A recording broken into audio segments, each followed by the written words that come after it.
வாழ்க வளத்துடன் உலகெங்கும் இருக்கும் நமது யூடியூப் குடும்பத்தினருக்கு டாக்டர் டிவைன் தினேஷன் அன்பான வணக்கங்கள். சரிங்க, மே மாத பலன், அதாவது நம்மளுடைய தமிழ் புத்தாண்டு ஆரம்பித்து அடுத்த மாதம் மே மாத பலன் பார்க்க போகிறோம்.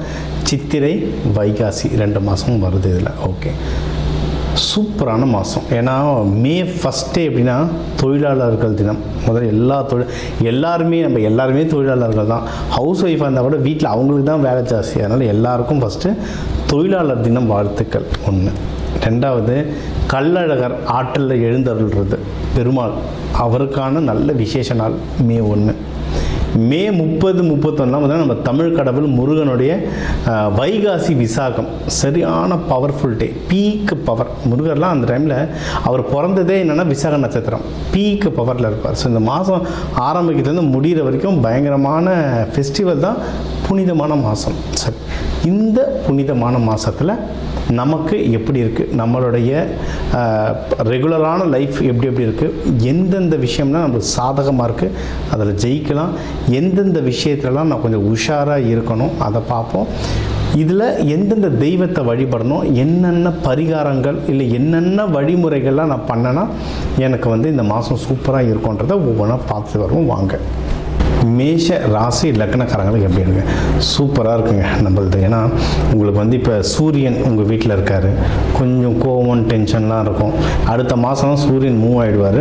அடுத்த மாதம் உங்கள் 2ஆம் வீட்டெல்லாம் சூரியன் புதன்லாம் இருக்குது. சூரியன் புதன்னாவே புத்த ஆதித்ய யோக் அப்படின்னு சொல்லுவாங்க. அப்போனா நம்ம யோசிக்கிற விஷயங்கள் கொஞ்சம் தெளிவாக யோசிப்போம். இப்போ 2ஆம் வீட்டில் உங்களுக்கு இருக்குன்னா பணம் சம்பந்தமாக குடும்பம் சம்பந்தமாலாம் கொஞ்சம் தெளிவாக யோசிப்பீங்க. தெளிவாக யோசித்து ஸ்கெட்ச் போட்டு பண்ணுவீங்க. இது 1. 3ஆம் வீட்டிலலாம் குரு சுக்கிரன் இருக்காங்க. குரு சுக்கிரனும் நல்ல யோகத்தை தரும். சரிங்களா? ஸோ நீங்கள் எடுக்கிற முயற்சிகள்லாம் நல்லா வின் பண்ணுவீங்க. ஸோ முயற்சி ஸ்தானம் நல்லா இருக்குது, தனஸ்தானம் நல்லா இருக்குது. அப்போது முயற்சியும் நல்லா இருக்குது, தனமும் நல்லா இருக்குன்னா என்ன இன்வெஸ்ட்மெண்ட்டு தான். இப்போ வீடு வாங்க போகிறீங்க, நிலம் வாங்க போகிறீங்க, இல்லை பைக் வாங்க போகிறீங்க. நம்ம 100 ரூபா கொடுத்து படம் வாங்க போகணும், படம் பார்க்கணுன்னாவே அத்தனை ரிவ்யூ பார்க்குறோம். நம்ம வீடு வாங்கிறதுக்கு பைக் வாங்கிறதுக்கு எவ்வளோ தேடுவோம். அதெல்லாம் முயற்சி தானே. அந்த முயற்சி உங்களுக்கு வெற்றியை தரும். அதேமாரி கையில் காசும் வரும். அழகாக எது வாங்கணுமோ வாங்குங்க.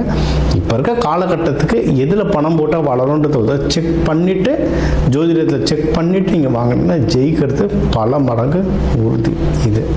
ஸோ பணம் விஷயம்லாம் சூப்பராக இருக்குது. அடுத்து நல்ல வேலை கிடச்சிருச்சு, நல்ல வீடு வாங்குகிறேன், அடுத்து இந்த கல்யாணம் தான். கல்யாணத்துக்கும் டைம் சூப்பராக இருக்குது. நம்ம போன வருஷமே சொல்லியிருந்தோம், மேஷத்துக்கெல்லாம் கல்யாணத்துக்கு ரொம்ப நல்லா இருக்குது. நிறைய மேஷக்காரங்க கல்யாணம் நடந்துச்சு. நம்மளது பார்த்தே நிறைய கிளைண்ட்ஸுக்கு நடந்துச்சு. இன்கேஸ் யாராவது மிஸ் பண்ணிட்டீங்கன்னா இந்த வருஷம் கல்யாணம் பண்ணிவிடுங்க. கல்யாணத்துக்கு யோகம் இன்னமும் சூப்பராகவே இருக்குது. 1.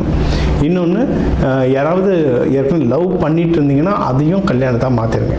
இப்போ இது மேஷக்காரங்களை விட மேஷக்காரங்களை லவ் பண்ணுறவங்களுக்கு நம்ம மெயினாக சொல்லணும். ஏன்னா ரொம்ப கோவக்காரங்க, அடிக்கடி கோச்சின்னு போயிடுவாங்க. இவங்கெல்லாம் கல்யாணம் அந்த கால் கட்டுன்றது மெயினாக மேஷத்துக்கு தான் வேணும். அதுவும் மேஷம்லாம் லக்கிங்க. உண்மையை சொல்ல போனால் மேஷம் லக்கி. ஏன்னா காலபுருஷத்துக்கு ஃபஸ்ட்டு அவங்க அப்படியே 7 யாருன்றத சுக்கிரன் துலாம் வரும். அதனால் இவங்க கோவக்காரங்களாக இருப்பாங்க, இவங்களுக்கு வரவங்க பார்த்தா ரொம்ப அமைதியாக இருப்பாங்க. சரிங்களா? அதனால் சீக்கிரம் கல்யாணம் பண்ணுறது மேஷத்துக்கு சந்தோஷம். ஏன்னா உங்களை வழி நடத்த ஒரு ஆள் வேணும், அது கண்டிப்பாக கிடைக்கும். ஸோ லவ்லாம் பண்ணிங்கன்னா சீக்கிரம் கல்யாணம் பண்ணிக்கோங்க. இது 1. அடுத்து இந்த கல்யாணம் லவ் இதுக்கெல்லாம் நல்ல செலவும் ஆகும். அந்த உதவிகள், பொருள் உதவிகள்லாம் உங்களுக்கு நல்லாவே வரும். அதாவது உங்களுக்கு வர காலகட்டங்கள்லாம் எப்படின்னா, நீங்கள் வெளியே ஏதாவது காசு கொடுத்தீங்க அதெல்லாம் உங்களுக்கு திரும்பி வர நேரம். ஏன்னா மேஷம் நல்லா ஹெல்ப் பண்ணுவாங்க. யாராவது கஷ்டம்னு சொன்னால் அவங்ககிட்ட பணம் இருந்தால் பணம் கொடுப்பாங்க, இல்லை உழைப்பு கொடுப்பாங்க. ஏதோ ஒரு விதத்தில் அவங்க கொடுத்து ஹெல்ப் பண்ணுவாங்க. அது சில டைம் உங்களுக்கு வரும், சில டைம் வராது. இப்போ இருக்கிற காலகட்டம் எப்படின்னா திரும்பி வரும். ட்ரை பண்ணுங்கள். இந்த மாதம் மட்டும் இல்லை, இதுக்கப்புறம் வர மாதங்கள் எல்லாமே அது இப்போவே ஆரம்பிச்சிடும். நீங்கள் வெளியே எதனா கடன் கொடுத்துருக்கீங்க, வாங்கணும், இல்லை உங்கள் சொத்து வாங்கணும். முக்கியமாக உங்கள் ஹஸ்பண்டு ஒய்ஃப், உங்களுடைய துணைவி இல்லை துணைவியார், அவங்க சைட்லேருந்து எதனா பணம் வரணும், சொத்துக்கள் வரணும், அதெல்லாம் இப்போ ட்ரை பண்ணலாம். வரத்துக்கு அதிகமான வாய்ப்புகள் இருக்குது. தாராளமாக ட்ரை பண்ணுங்க. சரியா? இன்னொன்று, நீங்கள் யாராவது தொழில் செய்கிறீங்க, பிஸ்னஸ் பண்ணுறீங்கனாலும் பிஸ்னஸும் நல்லா வரும், நல்ல ப்ராஃபிட் வரும். சரிங்களா? ப்ராஃபிட் வரலன்னா உங்கள் ஜாதகத்தை பார்த்து செக் பண்ணுங்க. அது ராகு பகவான் இருக்கிறதுனால சில டைம் ப்ராஃபிட் வராமல் இருக்கும்னு சொல்லுவாங்க. ஒன்றும் இல்லைங்க, சில தாந்திரிக பரிகாரங்கள்லாம் இருக்குது. கருப்பு உளுந்துலாம் கையில் வச்சுக்கோங்க. இல்லை வாரத்துக்கு ஒரு 2 தடவை கருப்பு உளுந்து வந்து தோசையிலையோ இட்லியோ ஏதோ ஒரு விதத்தில் கருப்பு உளுந்து உங்கள் வயிற்றுல போகணும். அது போக போக ராகு பகவான் நல்ல பேலன்ஸ் ஆகும். ஒன்று தெய்வமாக பார்க்கலாம், இன்னொன்று கிரகமாக பார்க்கலாம். கிரகமாக பார்த்தீங்கன்னா அந்த சில வீட்டிலையே நம்ம கிச்சன்லேயே நிறைய தானியங்கள் இருக்குது. அதை கரெக்டாக யூஸ் பண்ணாலும் அந்த கிரகங்கள் நல்ல பேலன்ஸ் ஆகும். அது ராகு பகவானுக்கு கருப்பு உளுந்து சாப்பிட்டுட்டு வாங்க, லைஃப் வந்து சிறக்கும். நீங்கள் வந்து எதில் உஷாராக இருக்கணும் அப்படின்னா, வேலைக்கு போகிறவங்க கொஞ்சம் உஷாராக இருக்கும். ஏன்னா அதான் சொன்ன மேஷத்துக்கு வந்து நம்ம பஞ்சாயத்தில் மாற்றத்தை விட ஊருக்காக போய் நின்று பஞ்சாயத்தில் மாற்றது தான் ஜாஸ்தி. ஊரில் இருக்கவங்களுக்கு மச்சான் இங்கே வாடா பிரச்சனைனா நம்ம டபக்குன்னு ஓடிடுவோம். சம்மந்தமே இல்லாதவங்க கூப்பிட்டா கூட அவங்களுக்குன்னு போய் ஓடுவோம். அதில் தான் பிரச்சனை மாட்டுறீங்க. இப்போ வந்து நம்ம வீரத்தை காட்டுற நேரம் கிடையாது. அதுவும் முக்கியமாக வேலை செய்கிற இடத்துல வீரத்தை காட்டுற நேரம் கிடையாது. அமைதியாக இருங்க. நம்ம வந்து சாதிக்கிற நேரம். எவ்வளோ அமைதியாக இருக்கீங்களோ அவ்வளவு நீங்கள் வந்து வேலை செய்கிற இடத்துல ஜெயிச்சுட்டு வரலாம். அதேமாரி குடும்பத்துலேயும் அதேமாதிரி தான். பசங்கக்கிட்டையும் சில பேர்லாம் மேஷம் வந்து பாசம் எவ்வளவு காட்டுறாங்களோ அவ்வளவும் அடிக்கவும் செய்வாங்க குழந்தைங்க. சில பேர் வீட்டிலலாம் அப்பா வந்து பெல்ட்டு, இப்போ யாரும் அடிக்கிறது இல்லை, நாங்களாம் பெல்ட்டு சீப்பு எல்லாத்துலேயுமே அடி வாங்கியிருக்கோம். நல்லா அடிப்பாங்க, கொஞ்ச நேரம் பொறுத்து ஐஸ்கிரீமாக வாங்கி தருவாங்க. அதெல்லாம் பக்கா மேஷம். சரிங்களா? அதனால் இந்த குழந்தைங்க கிட்ட இப்போ டென்ஷன் ஆச்சுன்னா நீங்கள் பொறுமையாக வெளியே போயிட்டு அங்கே உட்காந்துட்டு டீ சாப்பிட்டுட்டோ ஏதாவது ரிலாக்ஸ் பண்ணிட்டு வாங்க. குழந்தைங்க கிட்ட கோவத்தை காட்டாதீங்க. நீங்கள் பொறுமையாக இருக்க ஆஃபீஸு வீடு ரெண்டுத்துலேயுமே சந்தோஷம் வந்து ரொம்பவே ஜாஸ்தியாகுங்க. சரிங்களா? இதுக்கு வந்து நீங்கள் வந்து மெயினாக தவம் யோகா பண்ண நல்லது. நம்ம மேஷம் அவ்வளோ சீக்கிரம் உட்கார மாட்டோம். தவம் பண்ணுறதுல நம்ம 5 நிமிஷத்துக்கு மேலே ஒரு இடம் உட்கார மாட்டோம். ஆக்டிவிட்டி பண்ணுங்க. இப்போ அதை சொன்னேன். இப்போ முருகன் கோயிலில் இப்போ நிறைய பேர் கேட்பாங்க, முருகன் வந்து பால் குடம் எடுக்க சொன்னாரா, வேல் குத்த சொன்னாரான்லாம் கேட்பாங்க. என்னென்னா எல்லா ராசிக்காரங்களும் வருவாங்க முருகன் கோயிலுக்கு. எல்லாரையும் பஜனை பாட சொன்னால் பாட மாட்டாங்க. சில பேருக்கு மிதுன ராசியாக இருந்தால் பஜனை பாட பிடிக்கும், கும்பராசியாக இருந்து தவம் பண்ண பிடிக்கும். மேஷத்துக்குலாம் எப்படின்னா பால் குடம் தூக்குறது, பாத யாத்திரை போகிறது, வேல் குத்துறது, ஆக்டிவிட்டி. அவங்களுக்கு எனர்ஜி ஜாஸ்தியாக இருக்கும். உடம்புல வந்து எனர்ஜி, ஏதாவது ஆக்டிவிட்டி பண்ணணுன்றது எனர்ஜி ஜாஸ்தியாக இருக்கும். ஸோ நீங்கள் வந்து மலை ஏறுங்க. மலை மேலே இருக்கும்போது குன்று இருக்கும் இடமெல்லாம் குமரன் இருப்பார். எங்கெங்கெல்லாம் மலை மேலே இருக்கும் பாத யாத்திரையை நடங்க, மலை மேலே ஏறுங்க. இல்லை கொஞ்சம் தூரத்துலேருந்தே ஒரு 2 கிலோமீட்டருக்கு முன்னாடி இப்போ நான் கிரிவலம்லாம் போனேன்னா கோவில் கிட்டலாம் இல்லை, ரொம்ப இப்போலாம் பஸ் ஸ்டாண்ட்லேயே தூரமாகிடுச்சு பஸ் ஸ்டாண்டு. அங்கேருந்து ஆட்டோலாம் அப்படி கொண்டு நடந்தே போயிடுவேன். எப்படியும் அங்கே போய் நடக்க தான் போகிறோம், இங்கேருந்து நடப்போமேனு ஆரம்பிச்சிடுவேன். அந்தமாதிரி கோவிலுக்கு முன்னாடி இறங்கிட்டு நடங்க. இங்கே ஃபிசிக்கலாக ஆக்டிவிட்டி பண்ண உங்கள் மனசும் உடலும் ஒருநிலைப்படுத்தும். நீங்கள் வந்து வாழ்க்கையில் முன்னேறதுக்கு சரியான வாய்ப்புகள் இருக்குது. தெய்வ வழிபாடு அப்படின்னு கேட்டிங்கன்னா முருகர் தான். முருகர், வள்ளி தேவானை, இவங்க துர்க்கை அம்மன் இருக்காங்க. செவ்வாய்க்கிழமை செவ்வாய் தீபம் போட்டு அரளிப்பூ கொடுத்து தீபம் போட்டு வேண்டிட்டு வாங்க. வைகாசி விசாகம் வருது. இந்த ஃபங்க்ஷனை தவற விடாமல் கண்டிப்பாக போயிட்டு முருகனை போயிட்டு வேண்டிட்டு வாங்க. இந்த கோவிலில் பக்கத்தில் எந்த முருகன் கோயில் இருக்கோ அந்த முருகன் கோயிலில் போய் வேண்டிட்டு வாங்க. சூப்பராக அமையும் இந்த மாதம்.